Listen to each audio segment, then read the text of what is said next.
بسم اللہ الرحمن الرحیم۔ السلام علیکم ناظرین۔ سیدنا معاذ بن جبل رضی اللہ عنہ سے مروی ہے کہ غزوہ تبوک سے قبل رسول اللہ صلی اللہ علیہ وسلم لوگوں کو لے کر نکلے۔ جب صبح ہوئی تو نماز فجر پڑھائی اور لوگ پھر سوار ہوئے اور چل پڑے۔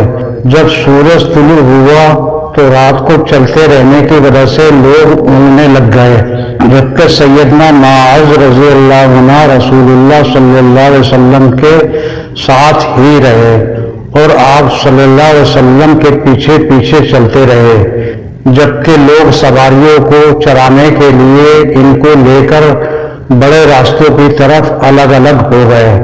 بہرحال ادھر سیدنا معاذ رضی اللہ عنہ رسول اللہ صلی اللہ علیہ وسلم کے پیچھے چل رہے تھے۔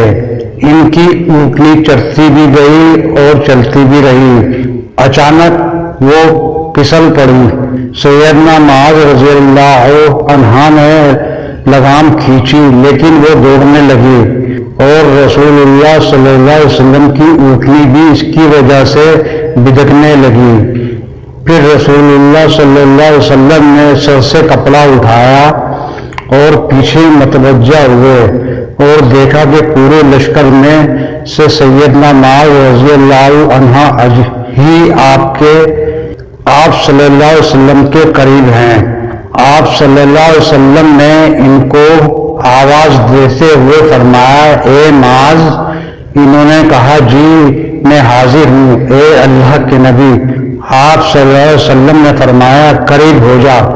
بس وہ آپ صلی اللہ علیہ وسلم کے اتنے قریب ہو گئے کہ ایک سواری دوسرے کے ساتھ مل گئی۔ پھر رسول اللہ صلی اللہ علیہ وسلم نے فرمایا، میرا یہ خیال تو نہیں تھا کہ لوگ اس قدر ہم سے دور رہ جائیں گے۔ سیدنا معاذ رضی اللہ عنہ نے کہا، اے اللہ کے نبی، لوگوں کو اونگ آنے لگ گئی اور ان کی سواریاں چڑھنے کے لیے دور دور تک بکھر گئیں۔ رسول اللہ صلی اللہ علیہ وسلم نے فرمایا، میں بھی اونگ رہا ہوں۔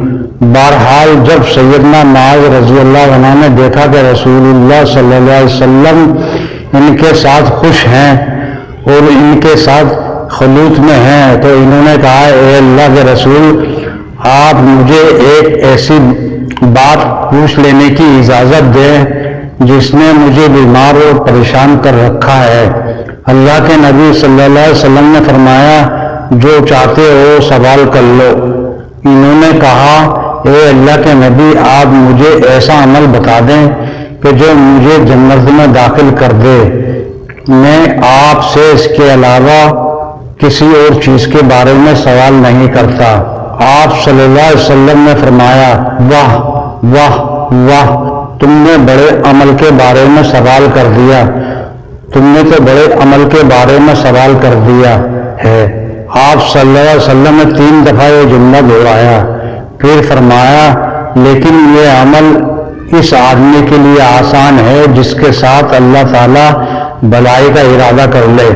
پھر آپ صلی اللہ علیہ وسلم نے مزید کوئی بات نہیں کی، البتہ انہی الفاظ کو 3 دفعہ دہرایا تاکہ سیدنا معاذ رضی اللہ عنہ اس کو اچھی طرح یاد کر لیں۔ پھر آپ صلی اللہ علیہ وسلم نے فرمایا، وہ عمل یہ ہے کہ تم اللہ اور آخرت کے دن پر ایمان لاؤ، نماز قائم کرو، صرف اللہ تعالیٰ کی عبادت کرو اور اس کے ساتھ کسی چیز کو شریک نہ ٹھہراؤ، اور پھر تم اس سلسلے کو جاری رکھو یہاں تک کہ اس پر وفات پا جاؤ۔ انہوں نے آگے سے کہا، اے اللہ کے نبی، یہ بات دوبارہ ارشاد فرماؤ۔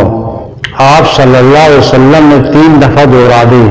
پھر اللہ کے نبی صلی اللہ علیہ وسلم نے فرمایا، اے معاذ، اگر تم چاہتے ہو تو میں اس دین کی اصل اور اس کی کوہان کی چوٹی کی وضاحت کر دیتا ہوں۔ سیدنا معاذ رضی اللہ عنہ نے کہا، کیوں نہیں اے اللہ کے نبی، میرے ماں باپ آپ پر قربان ہو، آپ مجھے بیان کریں۔ آپ صلی اللہ علیہ وسلم نے فرمایا، اس دین کی اصل یہ ہے کہ تم یہ گواہی دو کہ اللہ تعالیٰ ہی معبود برحق ہے، وہ اکیلا ہے، اس کا کوئی شریک نہیں، اور یہ کہ حضرت محمد صلی اللہ علیہ وسلم اس کے بندے اور رسول ہوں، اور اس دین کا سہارا اور ستون یہ ہے کہ نماز قائم کی جائے، زکوٰۃ ادا کی جائے، اس کی کوہان کی چوٹی جہاد فی سبیل اللہ ہے۔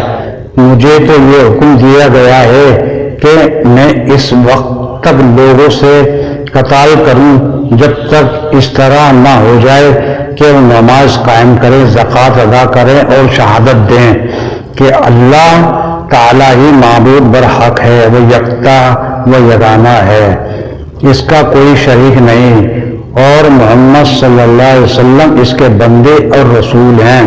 جب یہ لوگ یہ امور انجام دیں گے تو وہ خود بھی بچ جائیں گے اور اپنے خونوں اور مالوں کو بھی بچا لیں گے، مگر ان کے حق کے ساتھ، اور ان کا حساب اللہ تعالیٰ پر ہوگا۔ پھر رسول اللہ صلی اللہ علیہ وسلم نے مزید فرمایا، اس ذات کی قسم جس کے ہاتھ میں محمد کی جان ہے، فرض نماز کے بعد جنت کے درجات کو پانے کے لیے جہاد فی سبیل اللہ ہی ایک ایسا عمل ہے جس میں چہرے کو متغیر کیا جائے اور قدموں خاک آلودہ کیا جائے، اور بندے کے ترازو کو سب سے زیادہ بھاری کرنے والا یہ عمل ہے کہ تم اللہ کے راستے میں کوئی چوپایا خرچ کرو یا اللہ کے راستے میں کسی کو سواری دے دو۔